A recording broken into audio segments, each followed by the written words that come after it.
স্বপ্নের তানসি যাব, অনেকদিন ভাবছি। আলহামদুলিল্লাহ স্বপ্নের তানসিতে চলে আসলাম, যাওয়ার পথে আছি। এই তানসিটা দেখার জন্য অনেকদিন আমার কিন্তু স্বপ্ন ছিল, স্বপ্নটা হয়তো আজকে পূরণ হতে যাচ্ছে। এই তানসি মানুষে বলে, লোকে বলে অনেক উচ্চত পাহাড় আছে। আসসালামু আলাইকুম গাইস, কেমন আছেন সবাই? আশা করছি আপনারা সবাই ভালো আছেন। আজকে আমি যাচ্ছি তানসিতে। এই তানসি যাওয়ার উদ্দেশ্যে আজকে নিজেকে পরিপাটি করে নিব, কারণ তানসি যখন গাড়ি চালায় যাব, নিজে একটু সেলফি টেলফি নিব, তাই একটু সুন্দর করে নিজেকে পরিপাটি করে নিচ্ছি। আর রুম থেকে বের হয়ে আমরা একটু খাওয়া দাওয়া করব, কারণ লং ড্রাইভে যখন যাব, বান্দরবন থেকে হচ্ছে তানসি প্রায় 75 কিলোমিটার। তো 75 কিলোমিটার রোড পাড়ি দিব তানসি, এবং খাওয়া দাওয়া করে যেতে হবে। অলরেডি আমাদের ইঞ্জিনিয়ার মেহেদি ভাই আমাদের জন্য ভাতটা দিয়ে বসে আছে, আমরা খাওয়া দাওয়া করে তানসির উদ্দেশ্যে রওনা দেব। আরেকটা কথা বলে যে আপনাদেরকে, আমাদের যারা মোটর ডিপার্টমেন্টে আছেন, তারা তানসির উদ্দেশ্যে রওনা করবেন, তারা কিন্তু একটা কথা মনে রাখবেন, তানসি যাওয়ার আগে বান্দরবনে অবশ্যই আপনারা স্টপেজ করবেন, একটু রেস্ট করবেন, খাওয়া দাওয়া করে যাবেন। কারণ ওদিকে গেলে ভালো মন্দ কিছু পাওয়া যায় না, পাওয়া যায় তবে কিন্তু খুবই কম। আপনার চেয়ে হয়তো দেখা যাবে অনেক, মানে যেটা চাচ্ছেন সেটা পাচ্ছেন না। পান, বিড়ি, সিগারেট সবকিছু কিন্তু এখান থেকে নিয়ে গেলে আপনি রেট দিয়ে সুবিধা পাবেন। তো কথা না বাড়িয়ে খাওয়ার জন্য বসে গেলাম, খাওয়া দাওয়া করলাম। এই যে দুজন দেখছেন, এই দুটোটা হচ্ছে আমার গাড়ির হেল্পার। তো আমরা খাওয়া দাওয়া শেষ করলাম, ইতিমধ্যে আবার রওনা হলাম স্বপ্নের তানসির উদ্দেশ্যে। আর এই রাস্তাগুলো যখন আপনারা পাড়ি দিবেন, অবশ্যই অনেক ঠান্ডা ঠান্ডা মেজাজে পাড়ি দিবেন।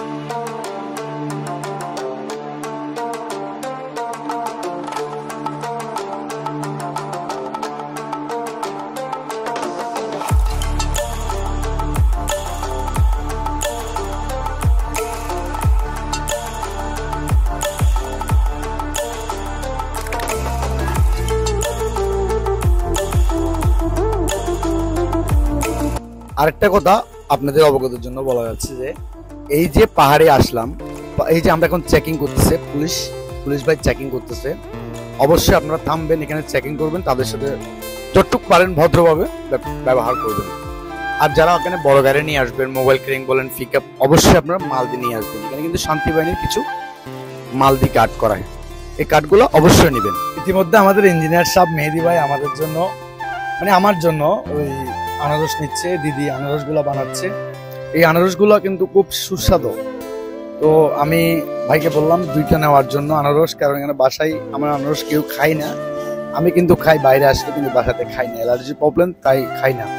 আমার জন্য 2 বাড়ি নিচ্ছে। আর ইঞ্জিনিয়ার মেহেদি সাহেবের কথা যে বলি, এমন একটি ভালো মনের মানুষ। আজকে বিগত 5 বছর আমি ড্রাইভ করতেছি, বিভিন্ন জায়গায় যাচ্ছি, 3 পার্বত্য জেলা ঘোরা পাবলিক, কিন্তু এর মতো মানুষ আমি কিন্তু পাই নাই।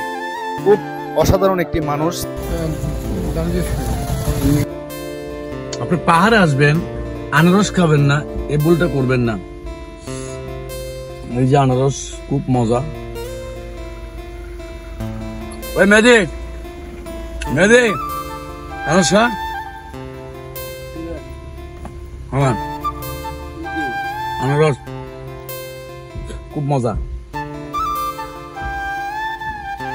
আপনার কিন্তু অবশ্যই পাহাড়ে আসলে এই জিনিসটা টেস্ট করে দেখবেন, কারণ পাহাড়ের জায়গায় আসে আমরা যদি না খান তাহলে হবে না। আসলে খুবই সুস্বাদু ছিল। আল্লাহর নাম নিয়ে আবার এই টান দিয়ে দিলাম গাড়িটা, আল্লাহ রসুলের নাম নিয়ে।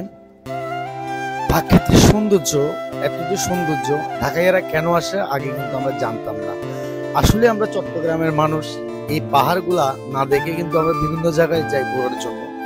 আমি মনে করব এই পাহাড়ে আসলে আপনাদের মনটি শীতল হয়ে যাবে। এত সুন্দর সুন্দর জায়গা, হয়তো আমরা অনেকে এদিকে আসি না, অনেক মানুষ আসছে তানসি। আমার কিন্তু স্বপ্ন ছিল এমনি আসবো বেড়াতে, কিন্তু আল্লাহর কি রহমত, ভাড়া হয়ে গেল, তাই এতগুলা জায়গা দেখার মতো সৌভাগ্য হয়ে গেল। এত সুন্দর, আসলে কিন্তু সুন্দর কিছু জায়গা দেখতে আসলে অবশ্যই রিস্ক নিতে হয়। কেমন এই যে সৌন্দর্য দেখতে আমরা চলে আসলাম। আসলে আমি কিন্তু কাজের ক্ষেত্রে যাচ্ছি। এই যে রাস্তাগুলা এত ক্রিটিক্যাল, আপনি না আসলে বুঝবেন না। সৌন্দর্য যেখানে, সেখানে একটু রিস্ক হবে। তো তারপর যারা আসবেন, অবশ্যই আমি মনে করব আপনি একটু সচেতন হয়ে এখানে আসার চেষ্টা করবেন। এই সৌন্দর্য আবার দেখতে গিয়ে অনেকে কিন্তু বিপদে পড়ে যায়। ছোট্ট একটি কাহিনী আপনাদেরকে আমি বলি, কাহিনী না আসলে বাস্তবতা। আমরা যখন এখানে আসছি, আমি এক ভাইয়ের সাথে কথা বললাম, দোকানদার ভাইয়ের সাথে। ওই ভাইটা বললো, ভাই যাচ্ছেন ভালো কথা, খুবই একটু স্লোলি ভাবে যাওয়ার চেষ্টা করবেন, কারণ আপনি যেহেতু নতুন। কারণ এই 3 দিন আগে একটা মানে কার তারা ট্যুরে যাচ্ছে রাতের বেলা। আমি সলিউশন করব রাতের বেলা না যাওয়াটা বেটার, কারণ রাতের বেলা গেলে আপনি রাস্তাগুলো দেখবেন না, অচেনা জায়গাতে রাস্তা গাড়ি চালাতে পারবেন না। পাহাড়ে গাড়ি চালা আর আপনি সমতল গাড়ি চালা অনেক কম আছে। আর যারা টুরিস্ট আসবেন তারা তো অবশ্যই সচেতন হয়ে আসে, তারা কিন্তু একসাথে অনেকজন আছে, যে সিনিয়র সে আগে থাকে আর গুলারে ডিরেকশন দেয়। আসলে দেখেন কত সুন্দর, আমরা কিন্তু আস্তে আস্তে মেঘের মধ্যে চলে যাচ্ছি, এই মেঘের রাস্তাগুলা খুবই সুন্দর। আর অল্প কিছু একটু গেলে আপনি দেখবেন মেঘে ঢেকে ফেলতেছে আমাদেরকে। আমি বলবো সৌন্দর্য রাজা যদি ঢাকা হয়, সৌন্দর্যের রানী অবশ্যই চট্টগ্রাম। আর এই চট্টগ্রাম 3 পার্বত্য জেলার একটি জেলা হচ্ছে বান্দরবন। এই বান্দরবনে আসলে আপনি মনোমুগ্ধ হয়ে যাবেন। এই রাস্তাগুলা সচক্ষে দেখলে বুঝতে পারবেন কতটা সুন্দর। যারা আসেন না, যারা তো আসছে তাদের কিছু বলতে হবে না। যারা আসেন না অবশ্যই তারা কিন্তু বাংলাদেশে তানসিতে অবশ্যই যাবেন। ডিম পাহাড় আছে, জীবননগর আছে, তারপর নীলগিরি আছে, নীলা আছে, অনেক জায়গা আছে। এই জায়গাগুলো দেখার মতো জায়গা আমি মনে করবো। বিভিন্ন মানুষ ইন্ডিয়া যেতেছে ঘোরার জন্য। ভাই ইন্ডিয়া কেন যাবেন? ইন্ডিয়া না যে আমাদের বাংলাদেশটা একবার অনুভব করে দেখেন। বেশিরভাগ আপনার তানসি, সাজেক আমি গেছি, আল্লাহ আমাকে নিয়েছে। এই যে রাস্তাগুলা আমি যাচ্ছি, আমি কিন্তু গাড়ি চালা যাচ্ছি, আমি কিন্তু সব জায়গায় কিন্তু দাঁড়াতে পারতেছি না, কারণ আমার বডিতে কিন্তু মাল আছে। সেজন্য আমি সব জায়গায় দাঁড়াচ্ছি না, কারণ সব জায়গায় দাঁড়ানো কিন্তু বেটার হবে না। পাহাড়ি জায়গা কোন দিক থেকে কোন দিকটা বিপদ চলে আসে তাই কিন্তু দাঁড়াচ্ছি না। আমার কিন্তু আশেপাশে এই যে এক পাশে দেখছেন, এটা মানে আল্লাহ না করুক কোন একটা গাড়ি অ্যাক্সিডেন্ট হলে বাঁচার মতো কোনো স্কোপ নাই। তো আপনারা যারা আসবেন সচেতন থাকবেন। আর ভারী গাড়ি নিয়ে যারা আসবেন অবশ্যই যেগুলা বান্তি দেখবেন, জীবননগর, বান্তি, নীল পাহাড়, এগুলা কিন্তু 1 নম্বর লাগাই গাড়িতে উঠতে হবে।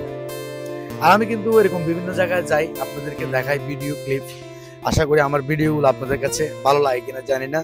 চেষ্টা করি আপনাদেরকে কিছু বিনোদন দেওয়ার জন্য, নিত্য নতুন কিছু জায়গার লোকেশন দেওয়ার জন্য। আমি প্রফেশনাল ভাবে একজন গাড়ি চালাই, আমার কাজ কিন্তু এটা না।